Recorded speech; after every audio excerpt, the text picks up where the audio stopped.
Graham Albert and Savannah Celeste.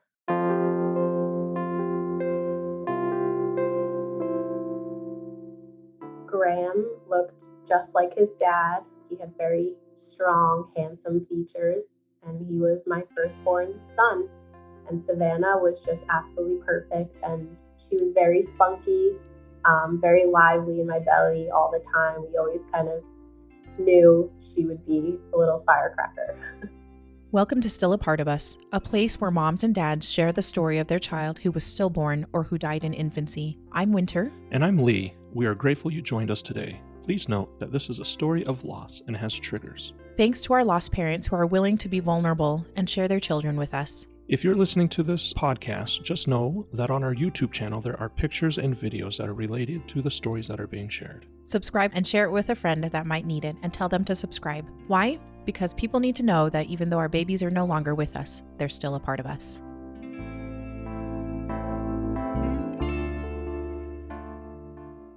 Michele, thank you so much for coming on to the podcast and to this channel. Today, we're so excited to hear about your sweet twins. And so thank you again for coming on. So much for having us. Yeah, for sure. Tell us a little bit about yourself and who you are and where you guys are living right now, and maybe at the time that your twins were born. My name is Michele. My husband's name is Ryan, and we live in New Jersey. We met, about 9 or 10 years ago now. He was my CrossFit coach. Oh, really? Yes. That's great. So, we broke all the rules there, but it paid off. The rest is history. We dated for about 2 years. It was pretty quick. I think after about a year, we got engaged, and we were married a year later, and we're just so in love. Which is wonderful. That is so awesome. And your twins were your first kids. Is that correct? Yes. Okay. First pregnancy, first babies. Yes. First everything. So, and what do you do do you work? Are you going to school? Are you? Yes. I'm a graphic designer. I went to school for art education with a concentration in graphic design. And I just happened to, out of school, I got a job in graphic design, and I loved it. I've been there ever since. That's great. Okay. Well, Good deal. And you do CrossFit. Yeah. Any other fun hobbies and such that you guys like to do together or as a family? Surprisingly, because considering we're CrossFitters, we're big foodies. We love going out to eat. We're really big on that. We used to joke that, the only reason I worked out was so I could eat more. That is awesome. But we love to travel. We love to be outdoors, which is ironic that we live in New Jersey, somewhere where it's pretty much winter 8 months out of the year. But we do. We just love to be active, and we have a good healthy lifestyle balance where it's we're not crazy, but we try to take care of our bodies and our health and still enjoy life. Wonderful. That is great. Well, and I wanted to just mention that Michele and I were chatting ahead of time, and I wanted to back up a little because there's a little bit of history before we get into your pregnancy with the twins. So do you want to just tell us a little bit about your family history as well? Yeah. So we got married in 2016 on the most perfect June day. It was literally, the weather forecast said picture perfect day. Yes. it was everything I'd ever dreamed of as a little girl. It was amazing. And then we went on to this wonderful honeymoon in Bali. It was just incredible. There's really nothing else I can say. It was so magical and everything I ever dreamed of. And it quickly that fairy tale was over, because we came home and immediately found out that while we were gone, Ryan's father had been diagnosed with cancer. It was esophageal cancer. It was pretty far along. It was pretty aggressive, and they jumped right into treatments. He did well. He had a few rounds of chemo and radiation, and they did a surgery to remove most of his esophagus. And he was doing really well. I mean, the doctors told us we got it all. Like, we did it. We were hopeful. And then a few months later, right around Christmas, we found out that it had spread to his brain. Oh. Yeah. So that was really tough. I mean, that was the first time in my life and in Ryan's life that we'd experienced anyone that close to us with cancer like that, with any kind of illness like that. And it was really, really hard just to watch, because what it does to a person to, watch his father just deteriorate every day and just get weaker, and just, his father was just sorry, I'm all over the place, but to go back, it was just me and my mom growing up. I never had a father figure. So part of me, felt like I just got married. I have a father-in-law. Like, I finally have a dad. And he was so good to us. He painted our whole house. He was, always working with his hands. Always wanted to be doing something, whether it was mowing the lawn or detailing our cars, or he was just like that guy. And it was just so nice to feel like I finally had that. Yeah. And, within months, that was disappearing. Yeah. And it was really hard to watch, my husband go through that. It was really hard for him. And a few months later, in, I believe it was March, he succumbed to his illness, and we lost him. And so that was really rough. Our first year of marriage, we were supposed to be kind of just enjoying, and this is what, we're dealing with, So that was kind of our first test. Yeah. So that was March, and then literally 2 months later, that May, I started to get very sick. I started just, not just sorry for the gory details here, but I started, just going to the bathroom a lot. Yeah. And then there started to be blood, and then it just didn't stop, and it was constant, and I was in so much pain, and I ended up in the hospital. I was there for a few days before I was officially diagnosed with ulcerative colitis. Oh, yeah. It's something I've never heard of. I feel like a lot of people haven't. I didn't even know that kind of disease existed. And, you're being told that it's not, every time you get sick, you go to the doctor and you get medicine and you feel better. Like, it's cured, it goes away. And this was not something that was going to go away. I was being told this is something I was going to live with forever. And that was a tough pill to swallow, because at the time, like, you think, like, wow, this is my life now. Like, I'm never going to be able to go anywhere. I'm never going to be able to do anything. Like, I ended up losing about 35 to 40 pounds. Yeah. I was just like sickly thin. I didn't leave the house for probably about 4 or 5 months. I was in and out of the hospital. It was a really tough time, especially because we were almost married for a year at that point. And that's when we wanted to start trying to have a family. I'd already been discussing it with my OB, and, we were really ready to take that next step. And I got hit with this disease. And I mean, the medications that I was on chemotherapy drugs, I was on steroids. I was so frail. I couldn't even go up and down the stairs by myself. So trying to get pregnant and have a baby was just completely out of the question. Right. And that was really hard for me, because Ryan is 9 years older, and he never pushed me. He never, I knew how he felt about being like an older dad. I knew he kind of wanted to like get married and get right at it. But he respected the fact that I was younger. At the time I was only 27, and I had told him, like, I want kids, definitely, but I just want like 1 year of marriage, just us, just to do what we want to do, just to be married, just 1 year, just give me 1 year, and we almost made it. We were right there. Yeah. We were ready to get started. And so I feel just this horrible, horrible guilt. Like, now it's my fault that now we're going to have to wait 2 years, and he'll be a year older. And I just felt like it was all my fault. And I was in a pretty dark place. It was isolating. I didn't want to see anybody. It was hard. It was a really hard time. Fortunately, after a while, I started Remicade infusions. I still, to this day, I go every 8 weeks and I get my Remicade infusion. And after a few months, that put me in remission.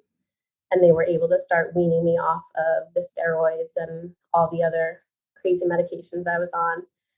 So the following year, in 2018, Mm-hmm. 2018, I think it was that January, we were given the go ahead to start trying. Yeah. So we did. we tried. And cycles going by and cycles going by. Yeah. And negative pregnancy test after negative pregnancy test. And it's getting, it was probably only about 4 or 5 months before I mentioned something to my OB. Mm-hmm. And she's like, okay. She's like, maybe give it 6 months. And I had kind of brought up to her, I said, I'm trying to track my ovulation, but I'm not able to, and I'm only getting a period about every 50 to 60 days. Oh, okay. So they were quite spaced out and irregular. She said, I'm probably anovulatory, and that's why we're having such a hard time. So at about the 6-month mark, she's like, typically we ask people to wait a year, but she's like, I mean, if you're not even ovulating. So she sent me, that's when we started seeing a fertility doctor. Mm-hmm. I actually wanted to point out one thing is that ulcerative colitis is, you kind of just breezed over it, Michele, but it's so debilitating. And it really, like when you mentioned that you had to go to the bathroom all the time, I just had a friend who had ulcerative colitis, and it was so embarrassing to him. And so it's kind of, it feels so like I can't do anything. I have to be so close to a restroom, and it hurts, and it like all of it. He just, so I just want to, if you're listening to this, and just Michele just kind of, she just was like kind of breezed over it, but that was probably a really big deal. Like that was a big deal for your. I mean, there were literally nights I would just be in the bathroom, just on the floor, just hunched over, just like screaming in pain. Yeah. I mean, just so painful. Yeah. And it's true. It's, when you're flaring like that, and especially being new to the disease and not realizing that remission is possible and that there is such a thing, like you just think this is my life now. And your whole life is, you just think, I'm not going to get to travel. I'm not going to get to go to the beach. How am I going to go sit on a beach and be so far away from a bathroom? Like it just, it hits you. And when you got to go, you got to go. And, and it's not normal bowel movements at that point. It's, liquidy, and it's bloody, and it's horrific. It's absolutely horrific. And I wouldn't wish it on my worst enemy. Yeah. Well, and also the medications are just, they are so hard. And obviously that pregnancy or getting pregnant would not ever be on the radar because you were taking all those medications as well. No, I was on a drug called 6MP, which is a chemotherapy medication. And actually I don't know how I forgot about this, but I ended up losing most of my hair. I actually, probably about 85% of my hair fell out, which is, anybody that knows me knows I have a lot of hair. It's very thick.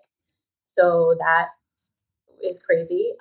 I tried the wig thing for a while. I tried extensions for a while, and I ultimately ended up just cutting it off. So for a while I was rocking inch long short hair. Oh yeah. I had the moon face from the steroids. Yeah. They help, but they destroy your body at the same time. Right. Well, that is good that you're in remission now. So, on top of everything that we've gone through, losing Ryan's father, my ulcerative colitis diagnosis, now it's January of 2018, and we are going to start trying. We get the go ahead to try to get pregnant. So we're going through that. And once again, a few months later, in June of 2018, we get a phone call in the middle of the night, and it's Ryan's sister. And she is screaming and crying and telling us that Ryan's brother-in-law, his sister's husband, was killed in a car crash. Oh. And he was in his early 40s, 3 kids. And it was a few days before Father's Day, which would have marked the first Father's Day without their dad. And then, the first Father's Day now that, his 3 kids would have without him. Without him. We got in the car in the middle of the night and we drove out there, and we were with his sister, who was in the driveway, rightfully so, like a complete and utter wreck, throwing up beside herself with her 3 children inside sleeping, not knowing how she was going to wake them up and tell them that their father was gone. Oh. We were there through everything. We were there when she told him or told them, and it was at the time it felt like it was just kind of like one thing after another. People always say, like, I can't imagine how it could be worse. Like, it can always be worse. Yeah. And that's kind of what was happening. That's a lot to experience in your first year of marriage, basically. Yeah. Like, we spent, as newlyweds, we spent more time at, wakes and funerals than we did doing anything else. And just grieving and being sad. And we certainly took the marriage vows, and for better or for worse, in sickness and health, because we exercised the worst part and we exercised the in sickness part for sure. Yeah. Yes. Okay, so then you guys start, you talk about fertility issues that you guys are having, and then so tell me a little bit more about how that discussion and what kind of the plan was for trying to get pregnant. Yeah, so we went to our fertility clinic. The doctor was recommended by ROB, and the minute I met her, I fell in love with her. She was just so sweet, and we had so much confidence in her. She just made us feel so good that she could make this happen for us. So the way it works in fertility is before you can do IVF, because of insurance purposes, you have to do 3 rounds of IUI. Mm-hmm. So that was automatically where we would start. It is a long process. Not as long as IVF, but they still have to do all the initial workups, blood work on me, blood work on Ryan, samples for him, screens for me. I want to say it probably took about 2 or 3 months before we were able to do the first round of IUI, which when you've already you feel like you've been waiting for so long, every day is you're just like, okay, come on. Like, yes, like it just can't go fast enough. But we finally got there. They were very positive, very hopeful. They said, everything with me looked great. Everything with Ryan looked great. And our very, very first IUI, it worked. Apparently it's very rare. IUI cycles, they get more successful the more you do. So The first one usually isn't very successful, but it worked. And we were so excited. We were on cloud 9. So they give you, I think it's about 2 weeks from the positive pregnancy test where you go in to get your first ultrasound. Mm-hmm. And I don't know why. I'm not sure why Ryan wasn't with me that day, mm-hmm. but he just wasn't. I think we just were so new. We didn't know what to expect. Yeah. We didn't think we'd see anything. We didn't think it was like, a big deal. Yeah. So I go in and she scans me, and I'll never, ever forget the way she said, "Oh, there's 2." And I was like, "What? Like 2 what? Like, what are we talking about?" Let's back up here. It just doesn't process in your head. She's like, there's 2 babies, there's 2 sacs here, 2 yolk sacs. And I was like, oh my God. Like, I wasn't processing this. Like, this was not even something on our radar. Like, we knew with fertility, there's always a risk, but our doctor was very clear. Like, pretty sure her exact words in our first consultation was like, "We don't like twins, we don't like triplets, we like singletons. We aim for singleton pregnancies. They're better, they're healthier, they're safer." And so, like, we knew there was a possibility, but it just doesn't cross your mind. You just never. It's one of those things you don't think it's ever going to happen to you, but it did. And that was probably shocking. Yes, very shocking. Very shocking. And I remember I wanted to wait till you go for fertility appointments very early in the morning. Mm-hmm. They try to be very helpful, like for, people that have to go into work, they want to make sure that you can go in because you have to go in pretty frequently. Mm-hmm. So the hours are usually between like 6 and 8 a.m. So, Ryan was still at home in bed, and I wanted to just wait till I got home and just like give him the little ultrasound that they printed out, and try to make him figure out. But I didn't even make it till the car until I was calling him on the phone and being like, "Oh my God, you're not going to believe it. You're not going to believe it." And he was in just as much shock as I was. And I remember telling him, these things just stick out in my mind. I remember telling him, she said something about, come back next week and we'll see if there's heartbeats. And I remember thinking, like, what do you mean? Like, we'll see if there's heartbeats. Like, you already told me there's two babies. Like, there's two babies. Like there will be heartbeats. Like, don't play around with me here. Like, yeah. Why would you tell me that? Like, oh, there's two babies, but next week there might be one. Like, no. Like, from that moment, I was a twin mom. Yeah. And I was maybe 5 weeks pregnant, but that's it. Like, we were having twins. We were having twins. There was going to be 4 of us. There was that was our family. And everything you picture is just, there's 4. Yeah. There's Ryan's holding one, I'm holding one, a double stroller, 2 cribs. Like, your whole life is played out in that one moment. Yeah. So I remember like those words really sticking with me. It wasn't like, okay, I won't fantasize about my future. I'll wait until next week and see if it's going to be a reality. Like, it's already a reality in my mind. You know? And so I actually so when you guys went back the following time, did Ryan go with you? Yes. Okay, good. Yeah, that time he was there.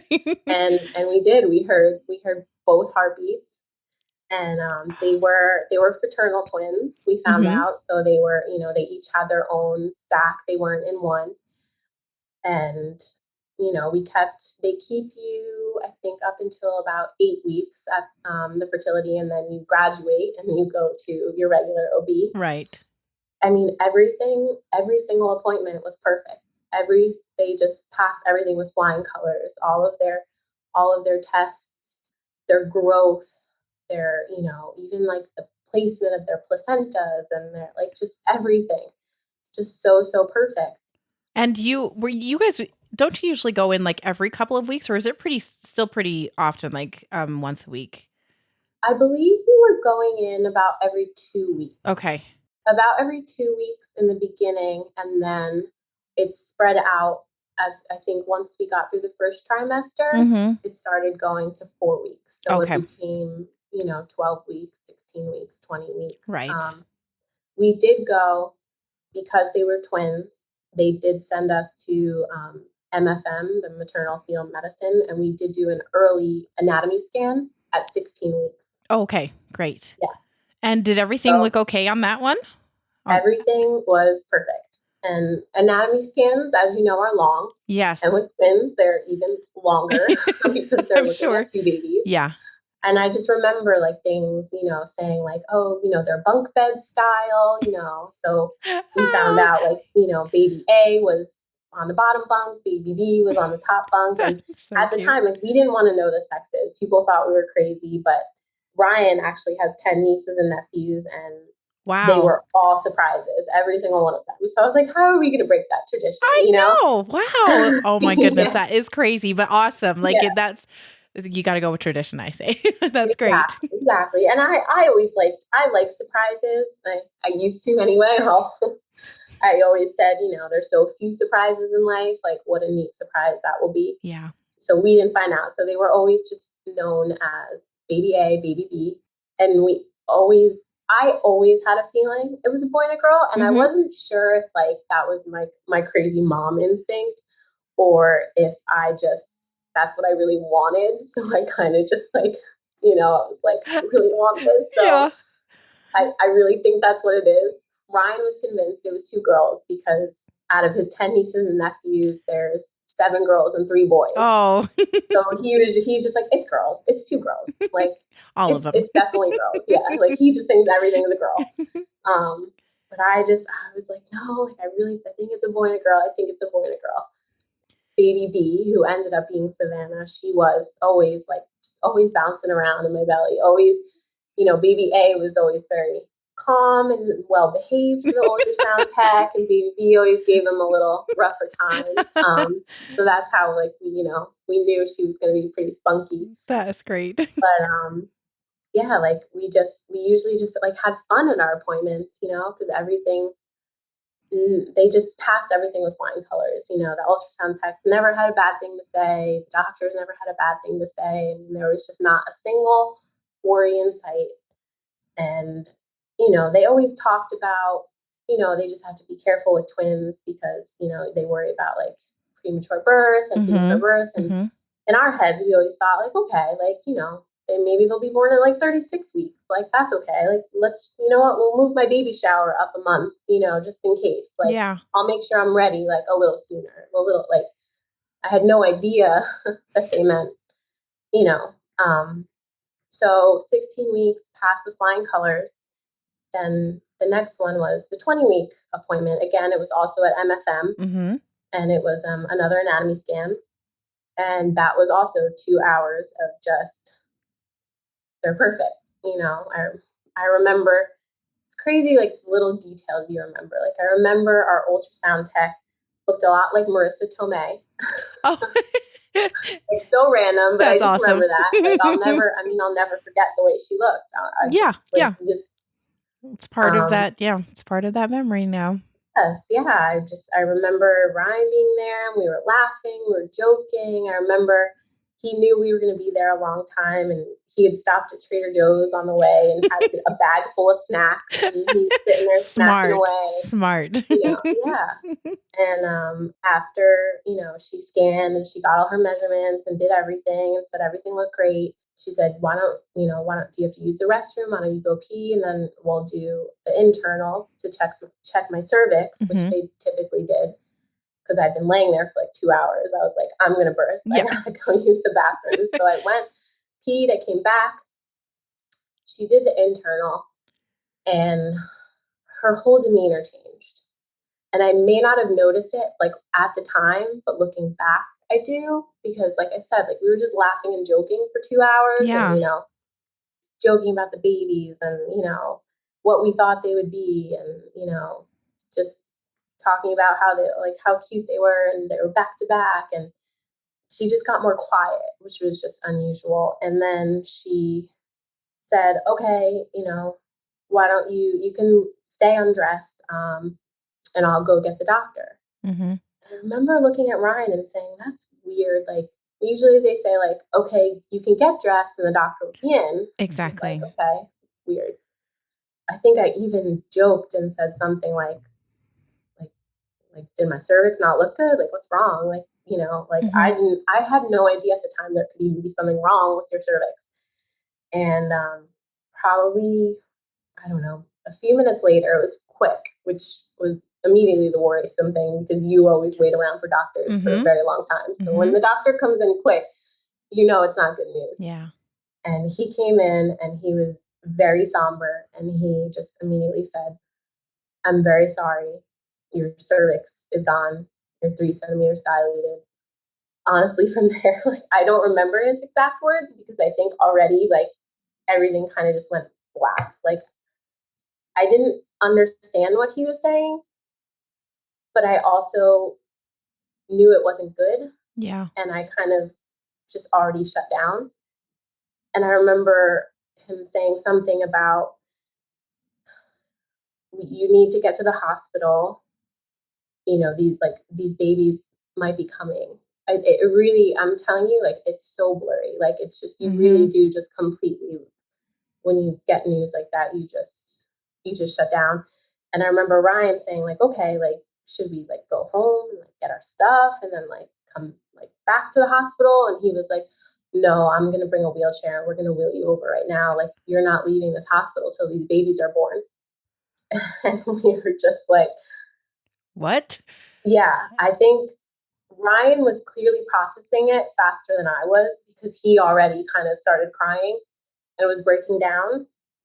And I remember him just like grabbing onto me as I'm sitting there and just like holding me. And it's still not processing with me. Like, I know something bad is happening, but I'm not understanding like, why is it so bad? Like, what do you like, again, why can't you fix it? Like, what do you mean? Like, the doctor knew what was going to happen. Like, he knew at that time, like, these babies are probably going to be born and probably going to die.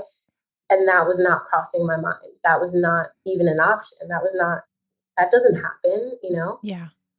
They're perfect. There's like, what do you mean? These two perfect babies. Like, I just didn't understand it. And so our MFM was actually like attached to the hospital. So we were already there, and they wheeled me into a labor and delivery room. It was a very long walk because the building was across the street, and they had a walkway, and they had to go through the whole hospital. And that whole time, I just remember sitting in that wheelchair and just still really not processing what was happening. I knew it wasn't good, and I'm pretty sure at this point I was crying, and I just still wasn't understanding. I wasn't understanding, and I just couldn't comprehend how this could be happening to us. Did the doctor say as much? Did he give you additional information, or do you think that maybe you were just so shocked that you didn't understand maybe what he was saying? I'm just curious because there's always disparities in how doctors present stuff, right? They're the ones that have to tell you what's going to happen. Do you think you just didn't understand, or did he just not tell you what was maybe going to happen? I think it was a little bit of both. Okay. Because I think I was definitely in shock. And then I'll admit, I wasn't very prepared. I shouldn't say I wasn't prepared, but I didn't have enough knowledge of, I didn't know what it meant when he said, like, your cervix is gone. Like, I never really knew, that you're supposed to have a nice, like, long, closed, tight cervix. And I didn't realize what that meant. Right. Okay. And he didn't explain that. Yeah. So again, like, I just thought, like, they're going to bring me to the hospital and they're going to do something to make it better. Like, it'll work out. Yeah. I just didn't want to accept what was happening. It was when we got to labor and delivery, they got me on a bed. They ended up putting me in I can never say it. Trendelberg. Yeah. Where they just try to basically they said it's controversial. Some people say it works, some people say it doesn't, but they basically put your head below your feet and just try to use gravity to, keep the babies in, take pressure off of your cervix, which it's terribly uncomfortable. And, you're crying. So now all your snot is going up to your head and you can't breathe. And and you're surrounded by now, they had whoever was on call from our OB group come in. And you have all these people standing around, and they're putting that band, the band that, measures like contractions. Yeah. So they can see, and they're telling me, they're like, do you feel anything? Like, you're having contractions. And I said, I don't feel anything. My body was contracting. It was 3 centimeters dilated. I was going into labor and had no idea. I had no signs, nothing. And they were giving me medication to try and slow. They'd already had an IV in. They were giving me medication to try and slow the contractions, to try and stop them. I'll never forget the doctor from our OB group. They're now like looking at my cervix and trying to see. And he just goes, Oh. And that was just like the most heart-shattering moment. Like, and I mean, we got to know this doctor over a long period of time, and he's just the nicest guy, wears his heart on his sleeve, and that's what that reaction was. He wasn't being bad bedside manner. He was just really, really upset with what he saw. And it was I think that's when it started to set in with me, like, that this was really bad. This was really bad. So they start to kind of lay out the options. Basically, the MFM doctor that originally gave us the news that was still there, he was very more like straightforward to the point, like a little harsh. Yes. Kind of just telling us how it was. our doctor was a little more empathetic, I guess you can say. Yeah.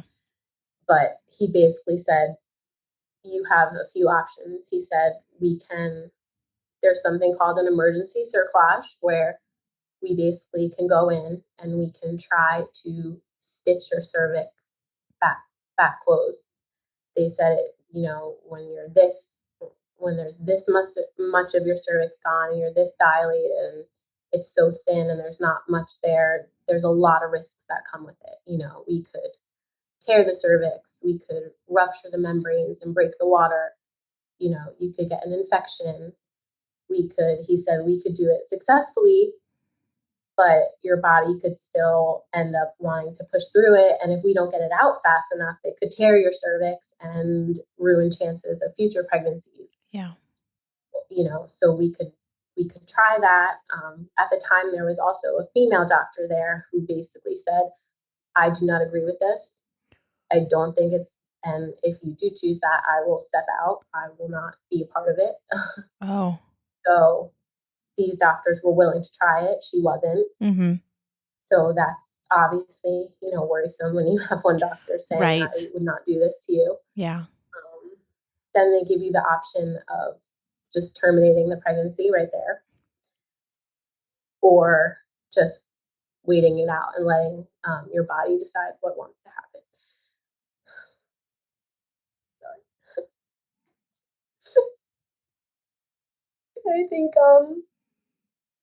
I think this is where it really, really got real for me, because they were saying the words and I was hearing all these words. And this is the first time I knew that I could lose my babies if they were going to die. Sorry.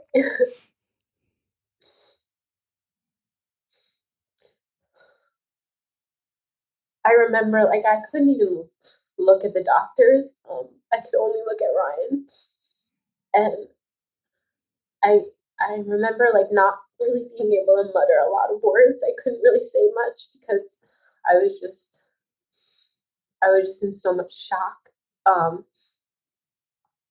But that's where, our relationship is so incredible, is I didn't really have to say too much. He knew exactly what I wanted and how I felt. And he knew there was no way that I was going to just give up and let them terminate. At first, I really wanted this cerclage, because I was willing to do anything to save them. Sorry. But, as we were talking about it, Ryan's biggest fear was, obviously, if something were to happen to me, if my cervix was to tear or get damaged, and, what if we lose these babies and then we lose all chances of future babies, and, the risk of infection, and just, with the one doctor not even being on board, and he had a hard time with that choice. I remember at one point the doctors had stepped outside and Ryan had went and stepped outside with them. And he later told me it was because he kind of went out there and was like, all right, guys, come on, man to man, be real with me here. Yeah. What would you do? What would you do? And that's when I think they told him, I really don't know if the emergency cerclage will work. There's really just, the cervix is so thin, there's really not a lot to work with. The one doctor, like I said, he was a little more crass, a little more harsh. Mm-hmm. And, it bothered me that he was already so focused on the next babies. He was so, you're young, I believe you will have more children. You guys, I promise, you'll that was hard for me to hear, because he had already given up on them. Yeah. And that was just something I was not willing to do. And I think he really felt that, he had said, your water is probably going to break sometime today, maybe tomorrow. You're going to go into labor, you're going to have these babies. He's like, so if she wants to just wait it out, like let her wait it out. And that's ultimately what we chose.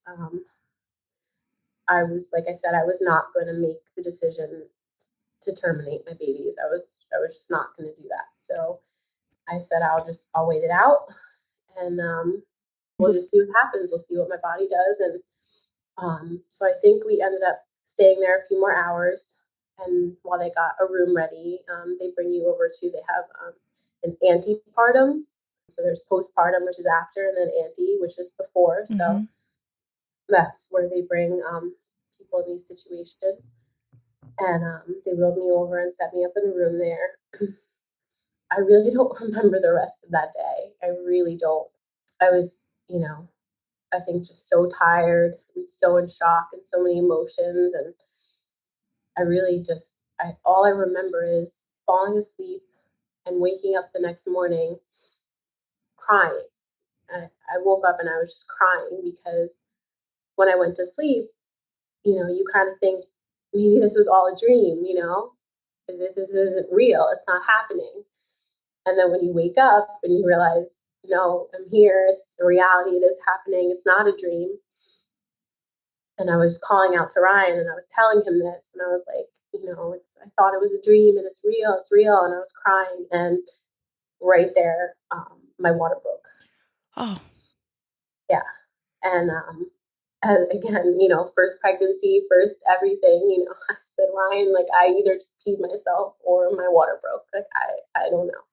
And he pulled back the covers, and sure enough, there's just water everywhere. So he gets a nurse, and he was so upset, because there wasn't more urgency. Like, in our minds, like, my water broke, that's it. Like, I'm in labor, I'm having the babies. Yeah. And, I remember him yelling at the nurse and saying, like her water broke. Like, why aren't you doing something? They came in and they put the contraction belt back on me, and I wasn't having contractions. They checked the baby's heartbeats. The heartbeats were still there. And, a few minutes later, I guess, the doctor came in and checked my cervix, and he said, your cervix, you're only at 1 centimeter now. Oh. So they said that what may have happened was that the pressure from, the sac, and it was Graham, the water that was causing my cervix. Once the water ruptured, the membranes ruptured, it, released some of the pressure, and my cervix was able to close up a little bit again. Okay. So at that point, I, not realizing, what had happened, I said, well, now I'm 1 centimeter. Like, now can we do the cerclage? And they said no. They said that's off the table now because it's just the risk of infection is just way too high, especially with no membranes protecting the baby. And I said, well, then, what happens to that baby? Can they survive without water? And they said yes. They said, that my body would continue to replenish, that, the baby would, be a little squished and a little more uncomfortable, but, it has happened. That's when the first time that we were told that, sometimes like this happens, and, women are able to lay here in bed rest for weeks and the babies can be born. And I was like, oh my God, like, why was I not told this in the first place? Like, I think that, 100%, would have backed up my decision to just kind of wait and see what happens. And so that from that point on, you're kind of given this like glimmer of hope again. And you're like, I can do this. Like, I can do this. I can lay here. At the time I was just over, 21 weeks, or just about 21 weeks, because at my 20-week ultrasound, I was, I think, 20 weeks in like 5 days. So I was closer to the 21-week mark. I was like, I can do this. I can lay here as long as I need to keep these babies safe. Like, I'll do it. And, that's when we really started kind of like, doing the traditional going to Google and going on the internet. And, we start seeing all these stories about like women with similar situations who did it, who laid there on bed rest, and, they were able to at least get their babies to a point where they could be born and survive outside. Yeah. And did the doctors tell you what that week period or when they would feel like that they would basically do life saving measures if the babies were born? Did they give you that kind of time frame? So these discussions came, and I mean, they were just as hard, if not harder, than the discussions about, the cerclage and what to do, because, you're never like really out of the woods in a situation like this. So they said that time would be 23 weeks is the earliest really that, any babies have been born and could survive outside in the NICU, and but that didn't come with, without any other risks. Of course. At this stage, they're looking at severe disabilities or struggles, with their lungs being underdeveloped, and it's not a great outcome. That getting to 23 weeks would be great because they would be viable and they could be on life sustaining measures, but it didn't mean that they were going to be healthy, perfect babies. Right. So I think that didn't really start to change until about 28 weeks. They said the numbers really start, the percentages and the numbers and everything starts to get a lot better. But, being so close to 23 weeks, being almost 21 weeks, like, just like, we're right there. Yeah. We're right there. I mean, we're talking about days here that are talking about life and death, literal days. And we had to kind of just take baby steps where, like, we didn't want them to be born at 23, 24 weeks because we knew the risks that came with that. And we didn't want them to be born just to suffer. Yeah. But we had to just take it one step at a time. So we had to kind of just set goals in our head, all right, 23 weeks, like viability, like they can survive outside my body, 24 weeks would be even better. Yeah. There is also a stage where they're able, I think it was 23 weeks, if they were still in there, that they can start giving steroids, which really helps develop their lungs. Right. This was all stuff they had the NICU come down and talk to us about all these statistics and these numbers and these measures and things they could do. So we were prepared.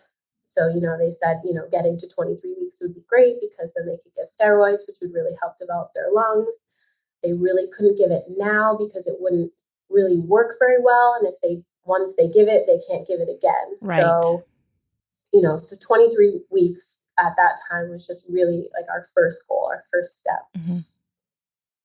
And, one day after another was passing and, the doctors would come in and say, like, how do you feel? Good. All right. Stay boring. I don't want to know you're here.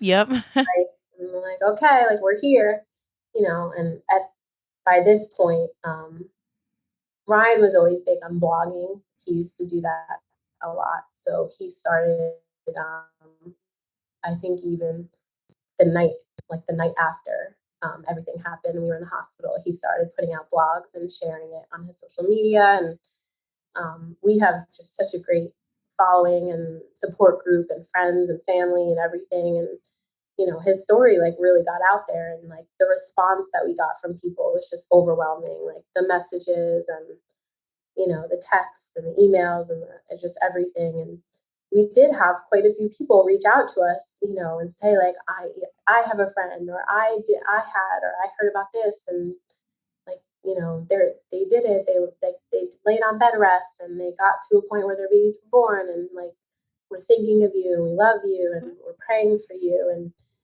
that really helped to have all that support. And we had a lot of friends come and visit and sit with us every day.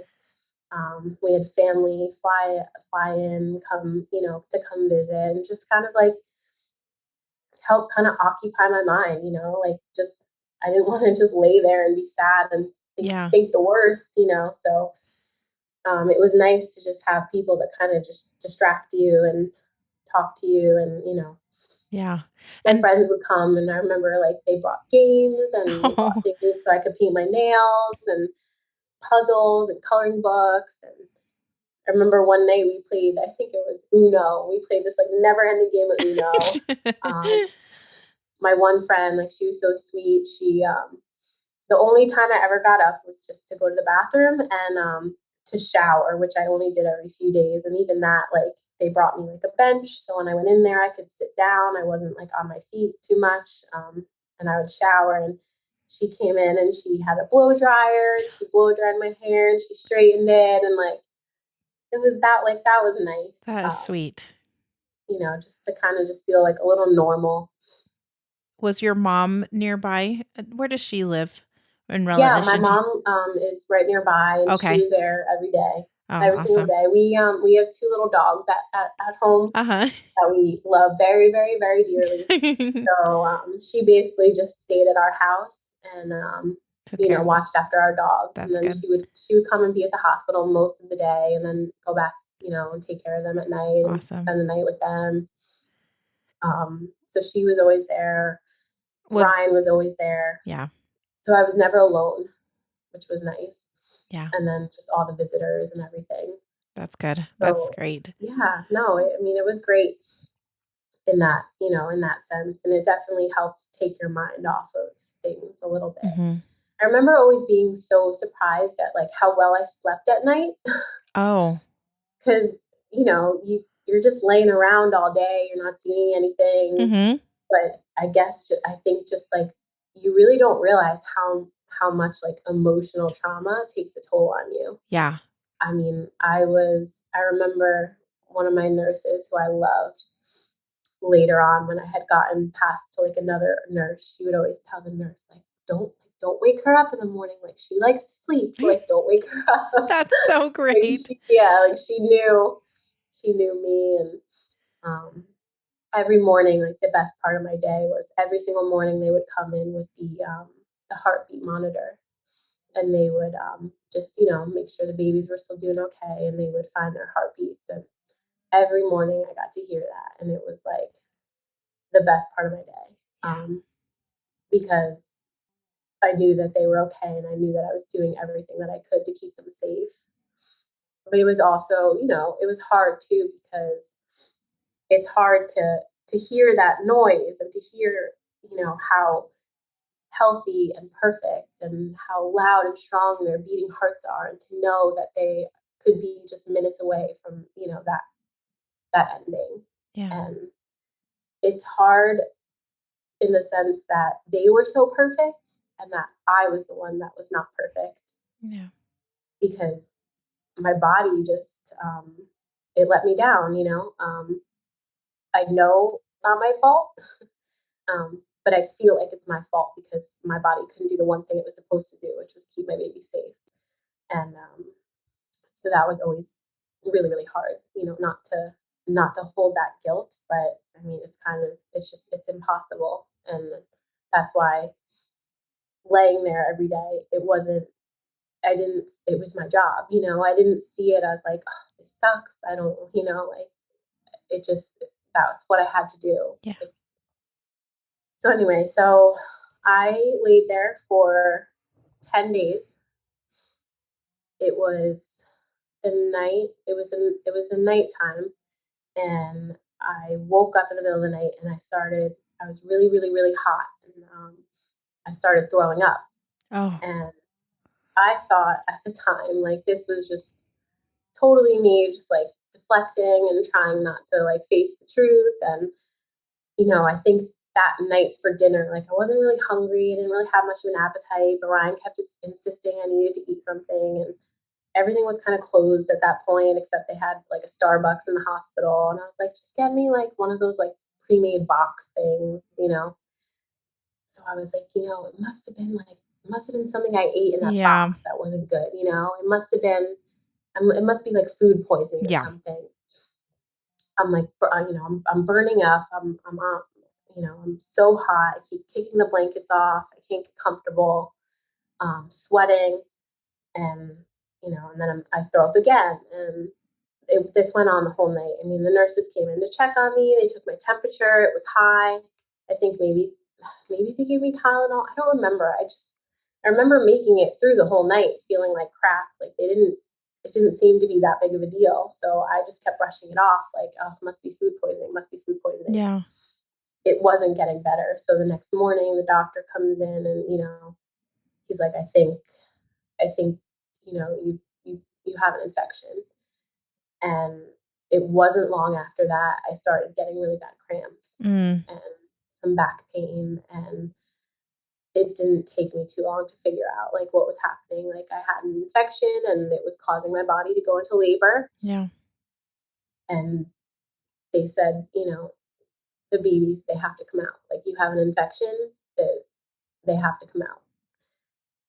And I just lost it. I lost it because we were so close. We were 22 weeks and one day.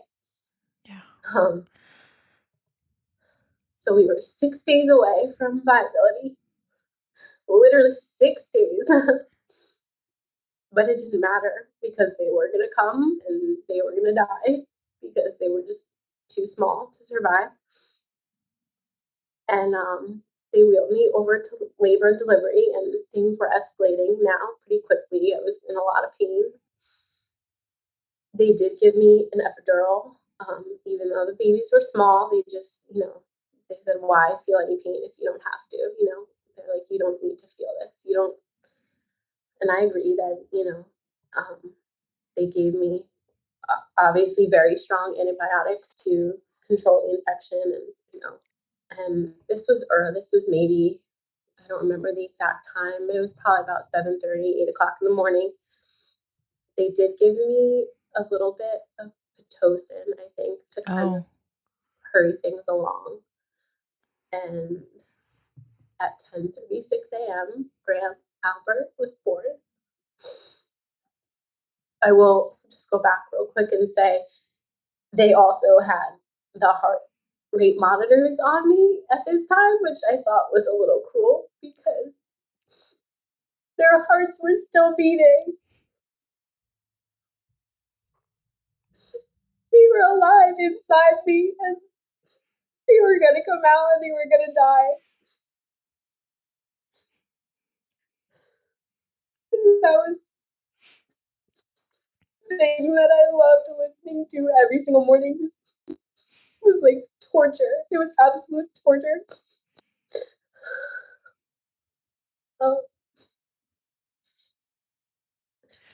So Graham came out, and I'm not exactly sure when he passed, because by the time I got him, he was already gone. They took him and they cleaned him off, and the doctor came over and she just very nicely just kind of told me what to expect, because he was in there for so long without water.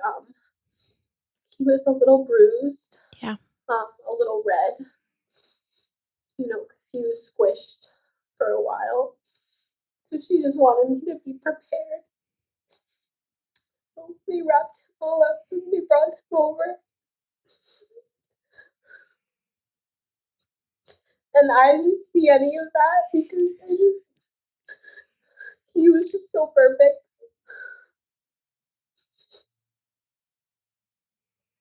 He really did look like his dad. He had like little cleft in his chin, just like Ryan, and just very strong features. I mean, everything was fully formed. I mean, he was a baby. He was a real full baby. He was just tiny, and I just held him and I just cried and I told him how much I loved him. And how sorry I was because I did feel like it was my fault and that I let him down. And I mean, he was my firstborn baby, my firstborn son. and he always would be.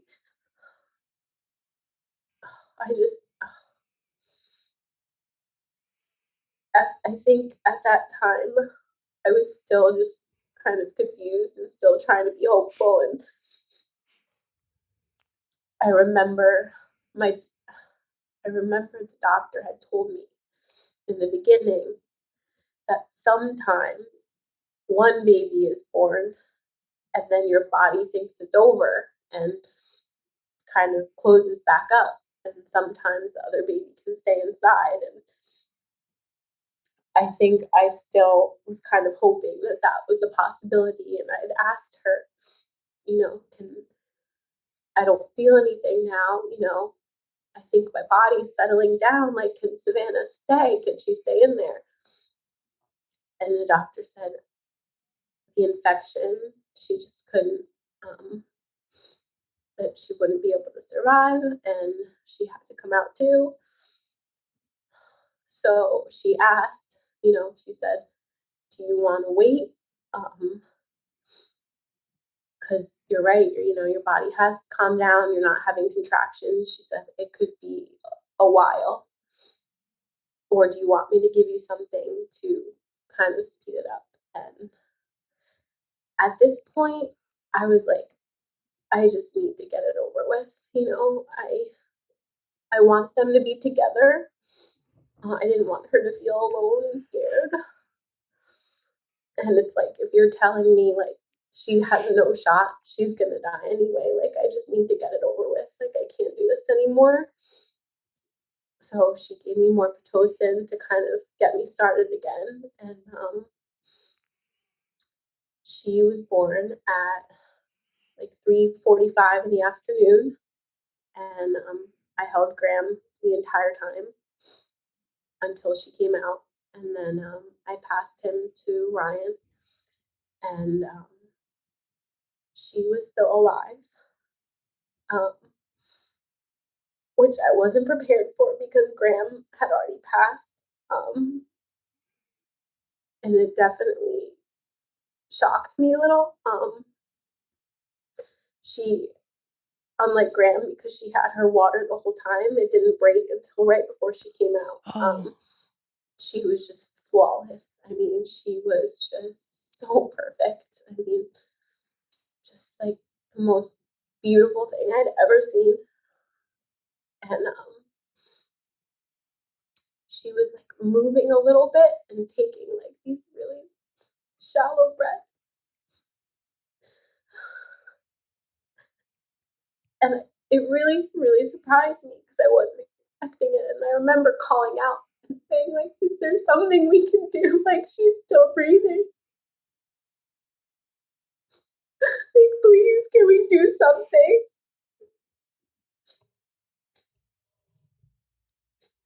And the doctor just came over and she put her hand on mine and just said, there's nothing we can do.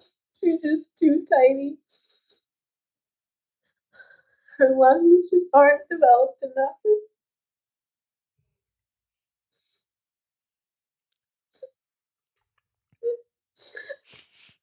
I just held her and I just told her how much I loved her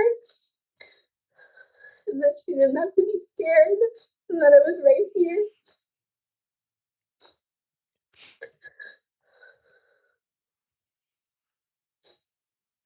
It was just,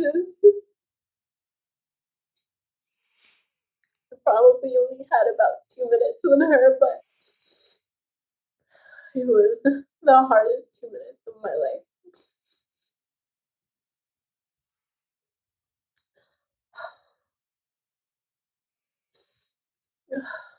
And then I asked Ryan if he could give me Graham back because I just wanted them to be together. I just wanted my two babies together. And I just held them and it just stared at them. You just can't stop staring. You're just trying to remember. I didn't want to forget like every little curve of their nose and their face and the little fuzzies on their head. because you know that, like, this is it. Like, this is all you're ever going to get. And you have to just look at them and try and imagine what your life with them would have been like. And that's what we did. We just held them and we just talked to them. And I remember Ryan played our wedding song for them at one point because he said they cannot hear it. They have to know. What was that song that he played for them? It was Ellie Goulding, How Long Will I Love You? That's so sweet. Yeah, no. And then, I mean, everything else from there is just, people start coming in and paperwork needs to get filled out, and reality really starts to set in. They have like grief counselors that work at the hospital come to see you, and it's a very rushed process. And they definitely try to be as empathetic and cautious and kind and as they can, but at the end of the day, it's never enough time. It's never, you just want to tell everyone to just get that out and leave us alone. Like, yeah. I just want to be with my babies. Like, we don't get to take them home. We don't get to spend time with them. Like, this is it. I don't want to talk to you. I don't want to look at you. I don't want to think about anything else other than them. Yeah. So they were good about, giving us our space, and we weren't as prepared as I wish that we were. We didn't really find out until that day that, that there are these companies that, will come in and take photos. Yeah. So the nurse, she's very nice to tell us about it and say, I can try to contact the one that we work with. But, at this point it was nighttime, and she said, they might not be able to get here until tomorrow morning. So fortunately for us, one of the nurses had, I don't remember if she just like dabbled in photography or she'd done this before, but she had offered to take the babies and, take some photos for us. And because we couldn't get the real photographers here in time, we took her up on her offer, and I'm really glad we did. That's great. We didn't get any family photos, which looking back, I wish we did. But we did get some really nice pictures of the babies together. She put like little hats on them and wrapped them up all nicely, and like she got some nice like little shots of their tiny little feet, and I treasure those so much. Yeah. There's also I found out later too that there's also these things called cuddle cots. Yeah. That that they use for situations like this and stillbirths, where you can put the babies in these basically bassinets that keep them cold and kind of preserve their bodies so that you can have more time with them. I don't think our hospital had one, and we didn't even know about it at the time, but it's actually something that we have looked into, trying to raise money, to have one donated, so that families have that option. Because I think if we had that option, I think we would have probably kept them longer with you, right? Yeah, I think we would have kept them for sure, overnight, at least in the morning, so we could get those photos. I think, we would have at least offered to see if, our close family wanted to come in and see them and meet them. But we didn't have that chance, which was unfortunate. So you kept them both for a little bit, right? Because it was in the evening. Yeah, we kept them until, unfortunately, the nurses changed shifts at night, and the nurse we got was really just not the best. She just wasn't. she just wasn't very understanding of, the situation, what was happening. And Yeah.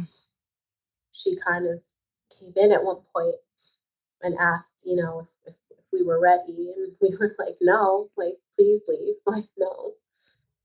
And I think, Ryan kind of said, like, can we just come get you when we're ready and you can come take them. And she said yes. She said it just had to be like by the end of the night, like that they couldn't stay with us. Oh, so that was like was that the hospital policy?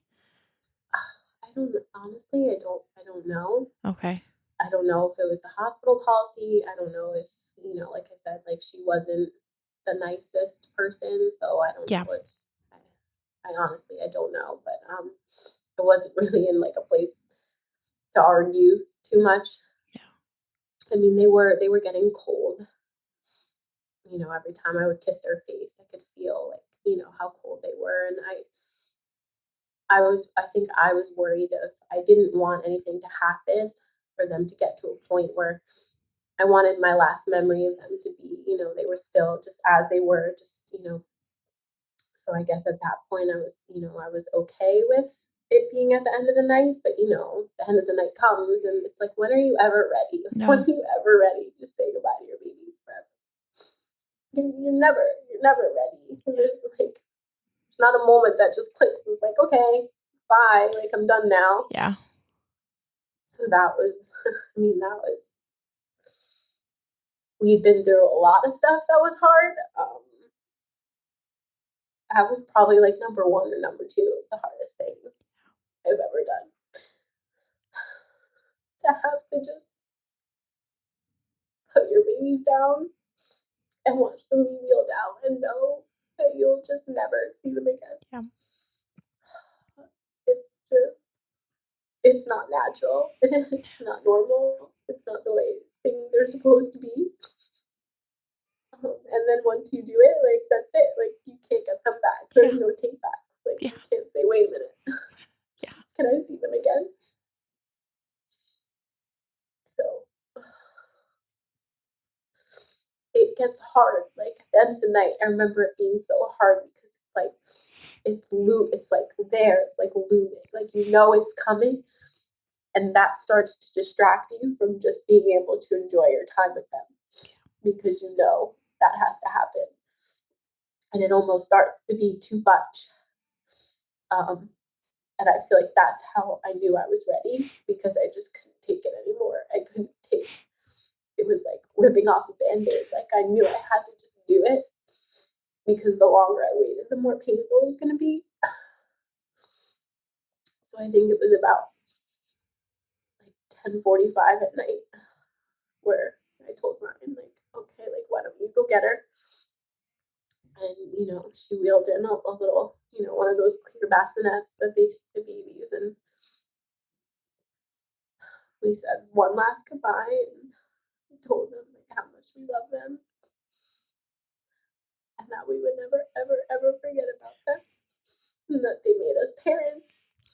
They will always be our firstborn babies. And, we laid them down next to each other as they should be. And she wheeled them out. And that was that. I'm so sorry, Michele.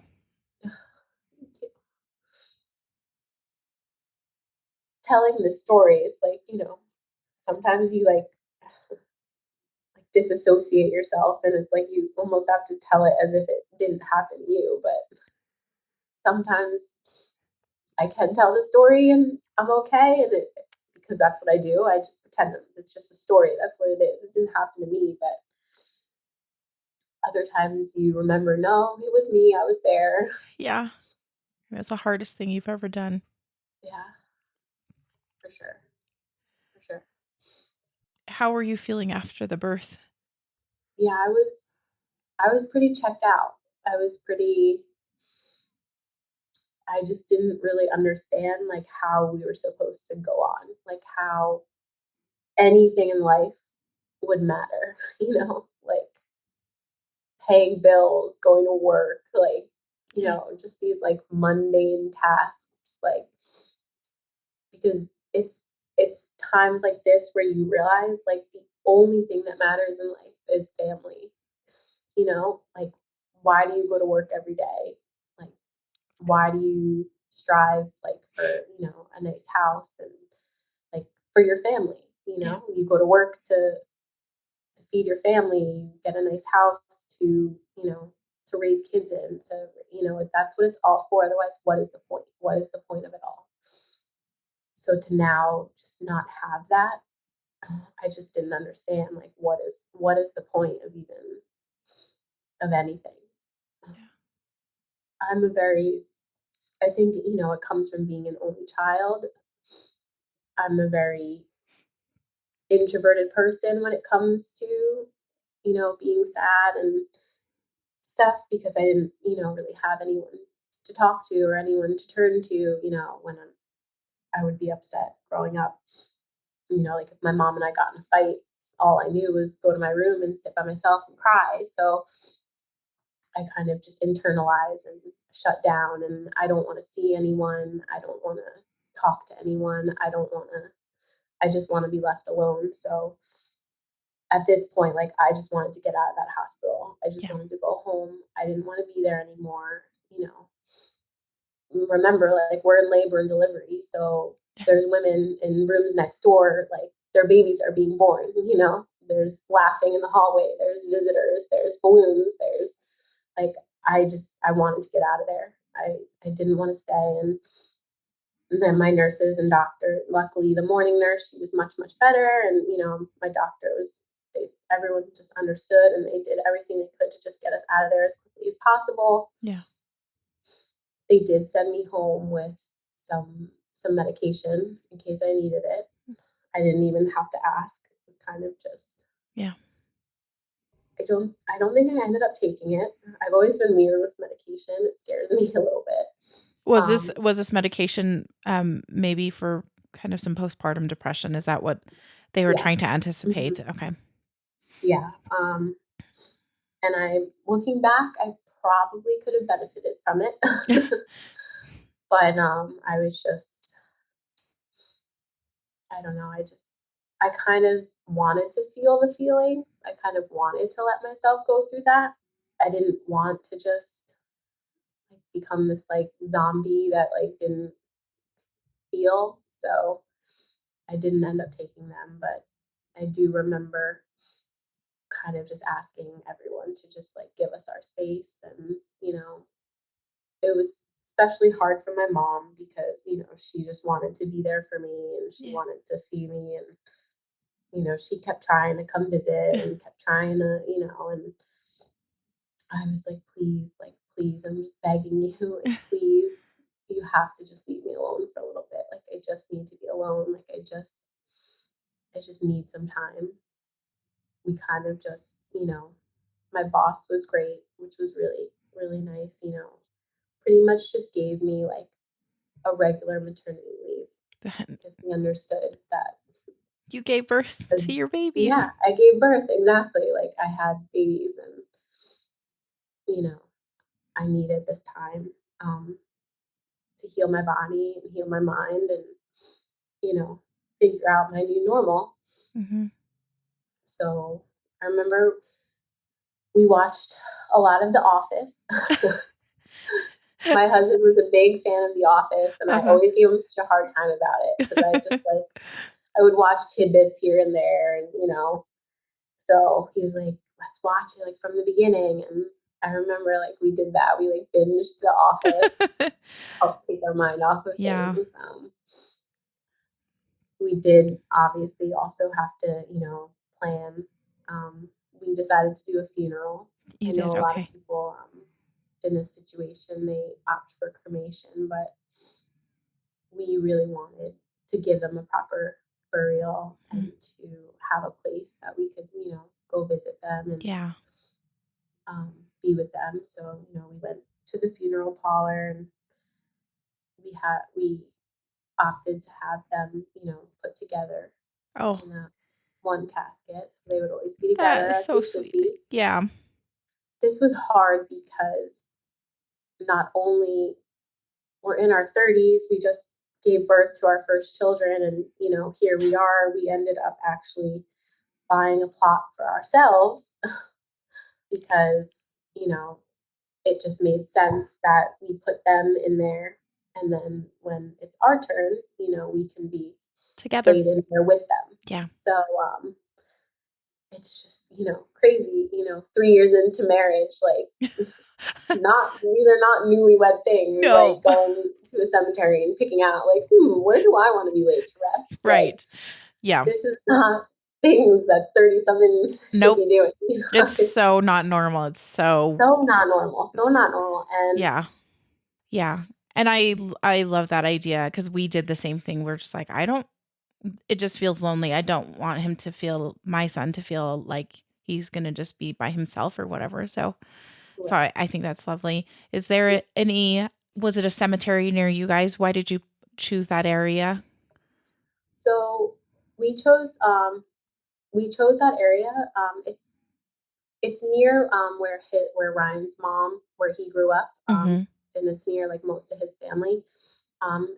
It's a little far from us, maybe about 40 minutes or so. Okay, it's not terrible. Yeah, but we chose that because one, we really like we don't frequent cemeteries. We didn't really know and we really never put any thought of like where we wanted to be or anything. Like we didn't know, so we chose that one because that's where Ryan's father was buried. Okay. And that's where his brother-in-law Bobby was buried. Oh, okay. So that's where the babies are. So real fun times in our family when we go to the cemetery because we have a lot of people to visit. But it's nice that they can all be together. Yeah.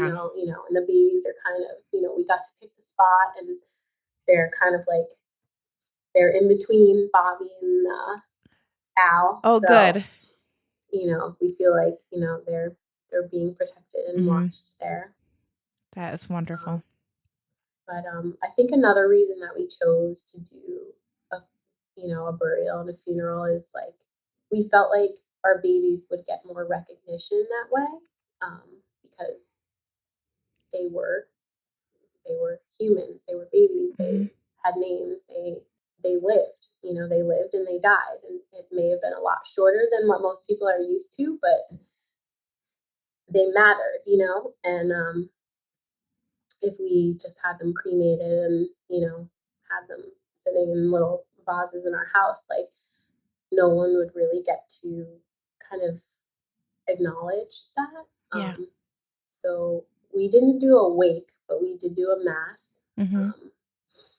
And Ryan gave a eulogy, and we had a lot of people come out, like very close friends and all our family, and everyone followed us to the cemetery, and it was nice to have people be able to be a part of their life and recognize them and say their names and talk about them and grieve them with us. I mean, it's not exactly how I pictured the first gathering about our babies to be. Yeah. But at least there was one. Yes. I didn't want it to just go unnoticed.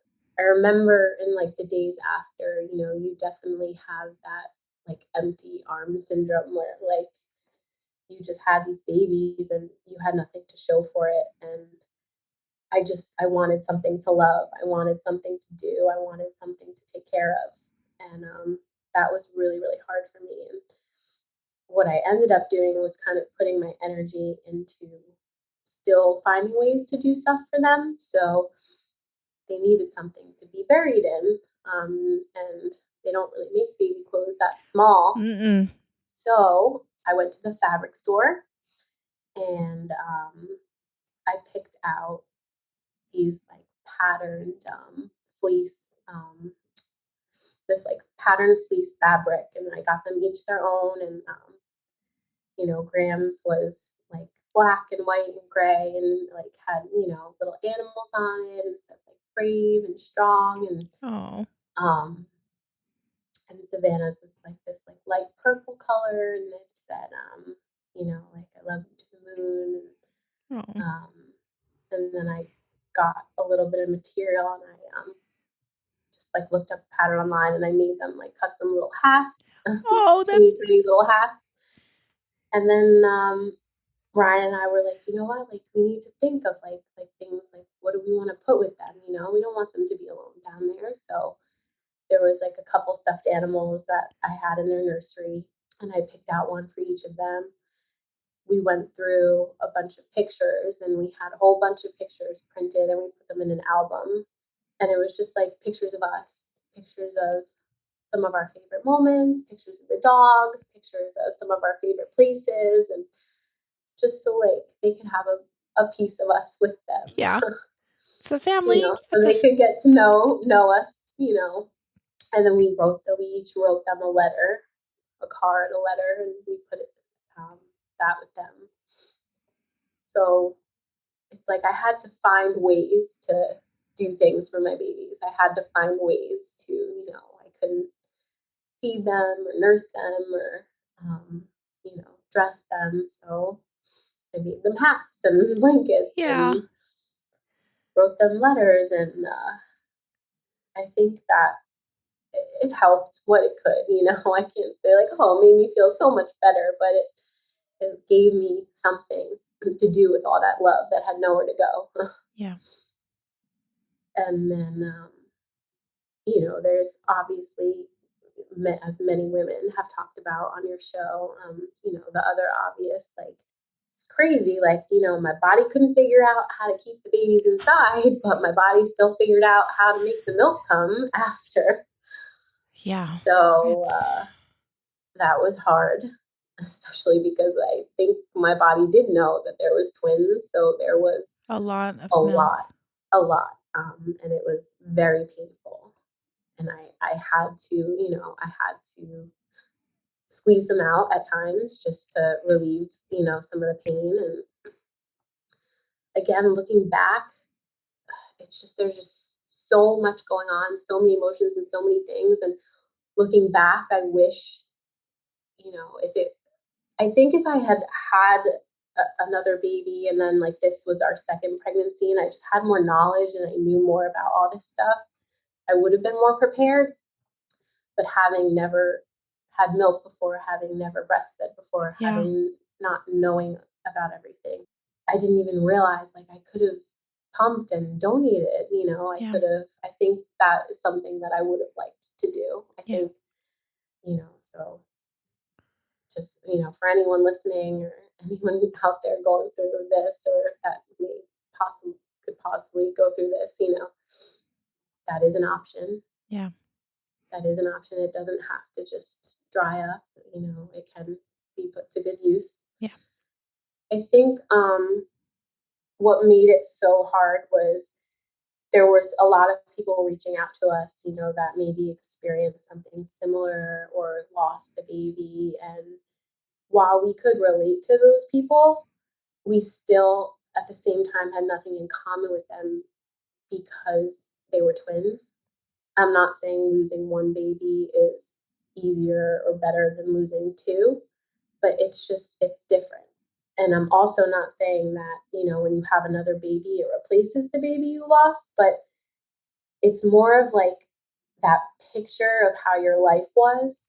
You know, people pregnant with one baby, you picture having one baby, like I said, having one stroller, having one crib, walking down the street with the three of you. We'd always pictured it being two of everything, like two cribs, double stroller, like four of us. And that that was gone forever. Like, yes, well, we were very hopeful we would have more children, but we would never have twins. Like that life that we pictured, that was just gone forever. And most people, I mean, most people can't comprehend the loss of one child, but even people that have lost one child can't comprehend the loss of two. Yeah. So it's like you found comfort in talking with people that had been through something similar, but you also still kind of felt alone because it was so different. You know, we had just dreamed and fantasized about, watching them grow together. And, I was excited to try like tandem feeding and watching them have their like little twin language. And Brian was even actually listening to like this podcast of a dad of twins and just talking about like life with twins and the challenges that come with it, but then, the joys that come with it. And he was so excited. He was so excited. And he was excited. I'm sorry, I'm jumping all over the place now. You're fine. But I mentioned he's 9 years older than me. So at the time I was 20. How old was I? Oh my gosh, why is it so hard? 29 or 30? No, 20. I think. And so he was 38. And so most of his friends already had 2, 3 kids. They were a little older. And I know like he was excited, like, oh man, like 2 at once. Like we're kind of like playing catch up here. Like this is great. And I remember too, like his whole family, even like we had lost his father, we had lost his brother-in-law. And for the 2 people we lost, it was like we were gaining 2 more. Like we lost 2 family members, but we were gaining 2 more. And after everything like our family had been through and after everything we had been through, and we felt we'd been through so much, and we had to wait so long. We had to go through so much, and it was almost like we were getting rewarded, like with these 2 beautiful lives. I think I included the video of for you of like how we told his family. It was over Christmas, and he has 10 nieces and nephews, so it's like a big thing. I mean, at the time they were ranging ages of like 8 to like 21, and they're all super close, and it's crazy and chaotic. And we always get together Christmas Day, and they always like my one sister-in-law. She's big on taking pictures. She always wants a group photo, of all the kids. So, and we're always like joking around, like maybe one day our kids will be in these pictures, like. So that Christmas, we had a little onesie and we had the number 11 on it. And they knew we were pregnant, but we hadn't told anyone it was twins yet. So we were like, wait, here, like hold up the onesie, like number 11, And they were like, oh my God, so cute, so cute.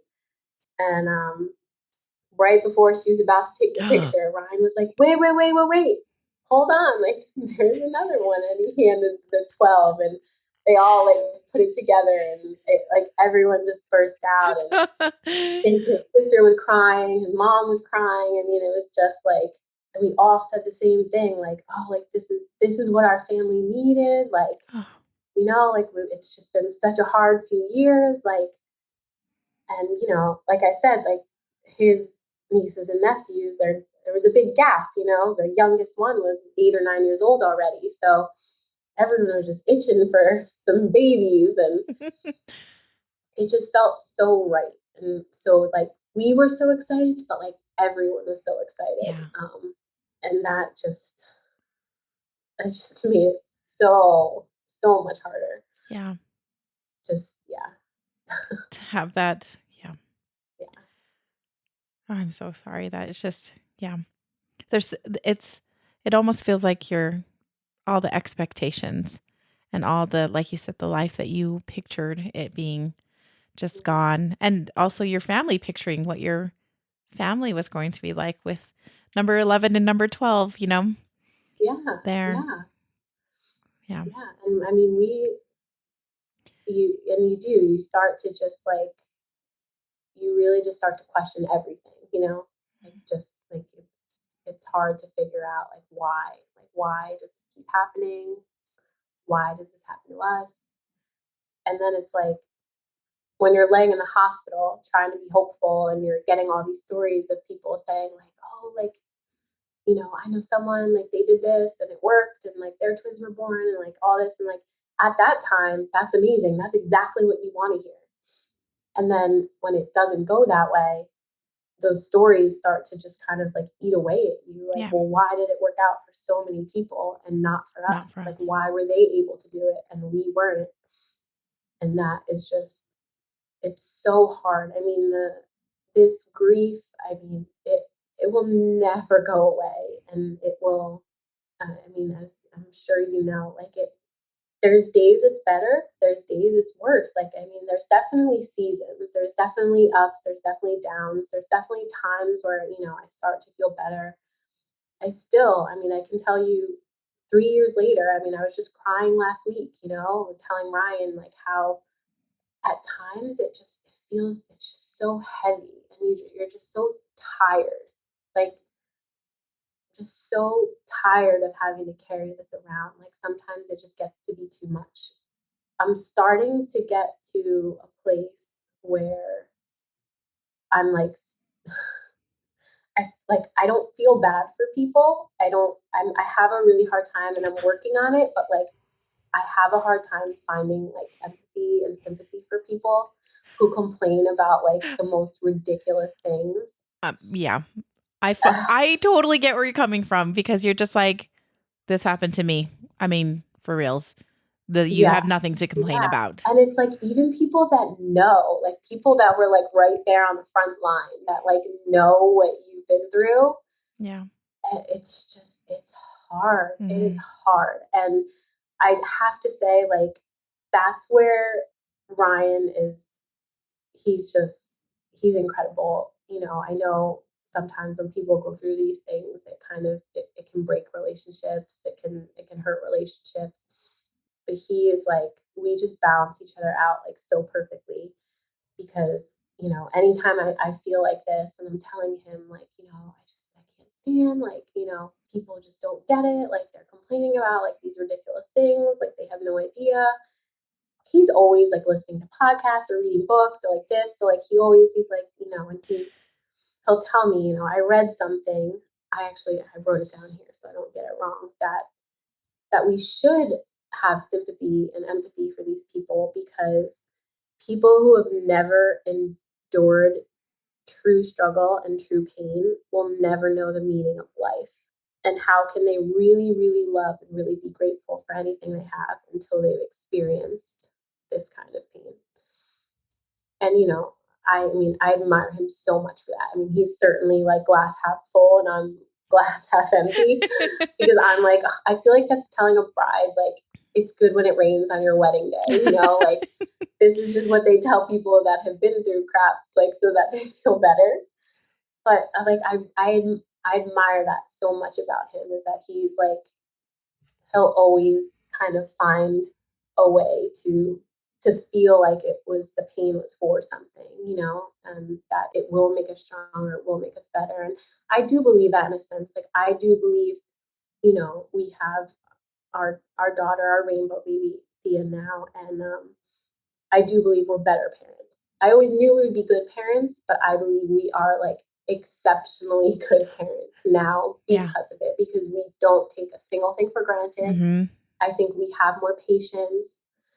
I can't tell you the amount of friends that like I have that just complain about everything about pregnancy and like, oh, this one won't sleep and this and that. And it's just like, I'm just like, oh, like, I'm so glad they're you're, here. you're getting it. Exactly. Like they're here. They're here. Like, and it's like, Yeah. it's temporary. Like Yeah. every little stage, it's temporary. And like, I would rather have the two most fussy, like, Mm-hmm.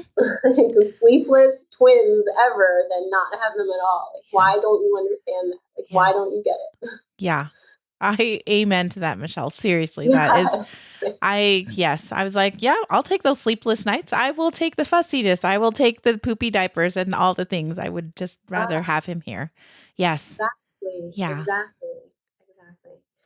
And it's frustrating when like close friends and family, like I was saying, like even people like that were on the front line that like they know everything, like they were there through everything, like even they just will say things sometimes, like, and you're just like, hello. Hello. Yeah. I think it was one thing that like really stands out in my mind. I remember when Chrissy Teigen lost her baby, and I was in like a group text with my friends, and they were just saying like, oh, like that's just so awful. Like I can't even imagine. And I'm just like, hello. I can I twice. can, and it happened twice, and you guys were there in the hospital, like, Yeah. hello. And you have to, like, because I mean, that they don't mean any ill Yeah. will.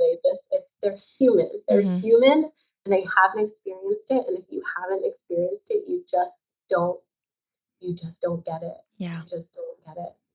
You don't understand the devastation, and yeah. But Yeah. yeah, that's funny that happened. You're like, okay, whatever. Yeah, I just kind of checked out. And was like, So Michele, I should back end that though and say, like, because I'm sure they're going to listen. So those friends though, I mean, the things that they did do, I can't even put into words like how grateful I am. They had one of the things that just sticks out the most in my mind is when I had my baby shower for Thea for my rainbow. They got me a book to read to Thea about Graham and Savannah, and it was oh like a whole little custom book about these two babies and how they had to move on, but they're always still with us. And yeah, that was tough to get through the first the first couple times. It yeah, still is. But I mean, I just thought it was just the most amazing and thoughtful thing. And I mean, they have always been so good about bringing them up. And like the first Mother's Day, like they sent me like flowers and cards, and they're always anytime I want to talk about them, they're ready to listen. Anytime most of the time we kind of like to celebrate their birthday and like do things like on our own. But if we ever were like, hey, we're gonna do this for Grandma Savannah, they're like, I'm there when, like so. Well, Michele, I thank you for sharing the story of your sweet babies, and I just feel like you are such a lucky mom to have two little angel babies and watching over you. I mean, of course, we would want them here, but they're Yeah, watching over you. So no, they are always. There's not a day that goes by that we don't think about them. They're with us. There will always be a part of our family. Like yep, always. always. Yep. We tattoos on on us. There's pictures of them all over our house. Like we will not forget them. We will not let the world forget them. We Yeah. will not. I know it's easier for some people to. Everyone's different. Some people like to kind of keep things more closed off, not talk about them as much. But we've always been very open and very vocal and very, from day one with, Ryan's blog posts in the hospital, like we've shared every aspect of this. And we want people to treat them as members of our family. They were here and they did have a purpose. It may have been short, but they did have a purpose. So Michele, tell me how big Graham and Savannah were. So they were just over a pound each, Oh, around like one. I think Savannah was like 1.1 and Graham was about 1.2 pounds. oh, so itty bitty. They were just tiny. Yeah, yeah. I mean, especially because they were twins, at that Mm-hmm. gestation, they should have been a little bit bigger, but for being twins, they were right on track at where they should be. Yeah. They're just so tiny at that age. So, and I don't think I actually asked this question. You mentioned it as you were talking about it. Did you guys find out that they were going to be boy and girl? Because I know that you wanted it to be a surprise, but then during your story, you just kind of mentioned that you knew like which one was Right. coming Yes. out. And so I was like, oh, I better clarify that. No, yeah. So initially we wanted to be surprised. And we were certainly surprised, just Mm-hmm. not in the way that we were planning. Yes. So, when everything was happening and we found out, and pretty much like a day or two in, when I was lying on bed rest, we had told the doctor, we'd really like to know now, because if, God forbid, this is the only time we have left with them, we want to really get to know them better and give them names and connect with them. And so we really wanted to find out the sex. So, he didn't know off the top of his head. He had to, kind of go back or call the office and, go over the records. And he'd gotten back to us a couple hours later. And I remember he came in and he said, it's a boy and a girl. He said his quote was, the perfect twins. Oh. Because even he knew that's kind of just Yeah. you get one of each, Yeah. one shot, just perfect. So, we definitely, I think, started crying again. I had that feeling of I knew it. And we kind of, it didn't take us very long to figure out their names. We had a list going. We had a whole little list of okay, if it's two girls, if it's two boys, if it's a boy and a girl. And we kind of, we hadn't really settled on anything, but we did kind of have a boy and a girl favorite. So I remember just looking at Ryan and we both kind of just muttered out the same names. We were totally on the same page. And it was a very quick and painless process. And just from that moment on, they were Graham and Savannah. Oh, we found out baby A was Graham and baby B was Savannah. So Graham was A because he was bottom bunk. He was, I guess they label them by whoever's closest to the exit. Yeah. So, Graham was first.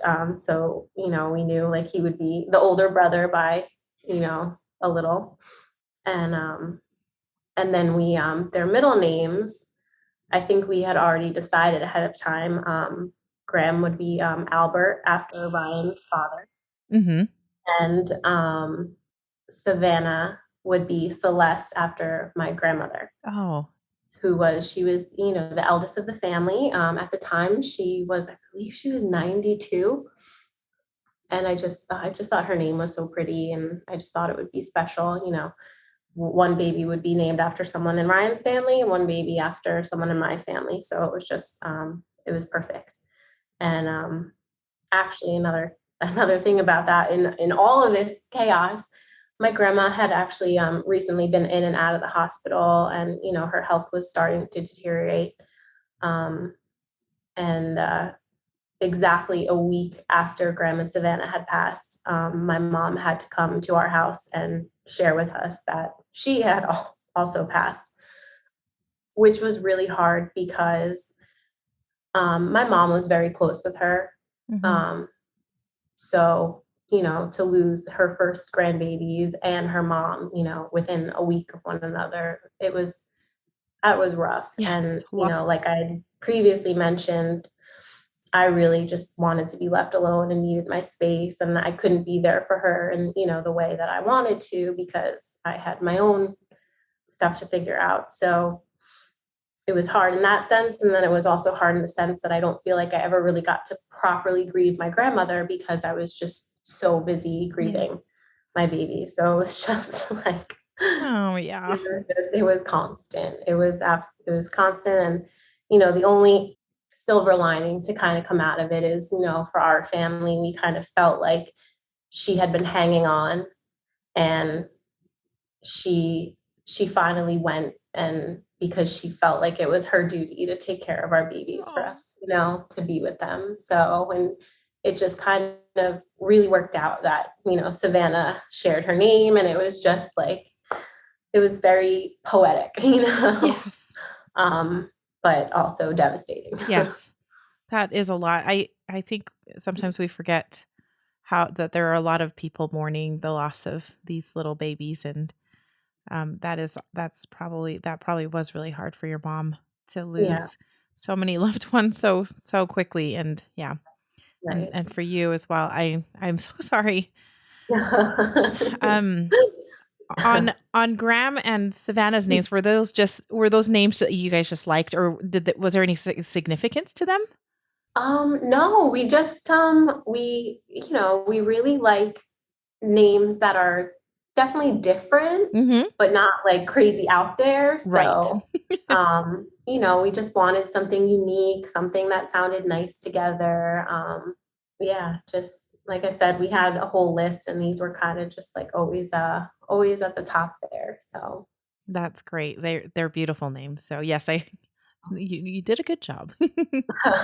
thank you. Yeah. Part of the grieving process and the nursery, Oh yes, that, we started. That was tough. I mean, I was obviously only about halfway through my pregnancy, and I knew there was some urgency to get things done a little sooner because, again, like with the twins, I always kind of thought like, okay, maybe 34, maybe 36 weeks, like we have to be ready a little sooner than most. And I'm just like, that's just my personality too. Like, I just like to get things done, so I had been working on that, and it was probably about halfway done. We had done like a nice shiplap, like accent wall, and we assembled the 2 cribs, and we painted one of the dressers, and I had a nice like rug and some curtains picked out, and a few little stuffed animals, a few little pictures I wanted to hang on the wall that weren't hung yet, but it was starting to come together, and it was really hard. I know there's some women that they said that they liked to just go in there and just sit in there and be in there, but I was the opposite. I closed the door, and I didn't want to see it. I didn't want to look at it. I didn't want any part of it, especially because I knew that fantasy we had of our life with twins was gone. And I knew there would be another baby one day, and I knew that would be his or her room. But then I knew that there would only be 1 crib. And I knew that there would be this time where I had to go in there and unassemble one of the cribs. And that's kind of like an added trigger there, because I knew that wouldn't be an easy process. And I didn't want to deal with it, and I didn't want to look at it. I didn't want to think about it until I absolutely had to. So that door stayed closed for a very long time. I always thought, like, I had friends and family and people say, like, if you want to like just go out one day and you want us to just go in there and we'll just take one down, we won't even tell you which one, we'll just do it and you don't have to. And I kind of always thought, like, yeah, like maybe that's a good idea. And it wasn't until I was pregnant with Thea and it was time to start getting her room ready, that I realized, you know what, I feel like this is actually something I need to do. Yeah. As part of not closure, but, closure of this chapter. So I did, just by myself. Ryan asked if I wanted help, and I was like, no, like, I think this is something I need to do. And it was hard. It was hard. I think afterwards I kind of sat in there and I cried, and but I do think it helped. I'm glad that I was the one that did it. I tried to think of it as because we want lots of kids. So whose ever crib I took apart, they weren't assigned yet, so that made it a little easier. I didn't have to choose. Right. But whichever crib I did take apart, I know is going to get used as well. And it's going to get used for, Graham and Savannah's siblings, and they're sharing just as siblings would do. It's not replacing, they're just sharing. Yep. But yeah, that was, just an added little extra, again, like twinism issue. So yeah, which made it kind of hard. But I did not even think of that. That would be so difficult and triggering, as you said. Oh man. Oh, I'm so sorry, Michele. I just am like, like all the heartache. So thank you so much.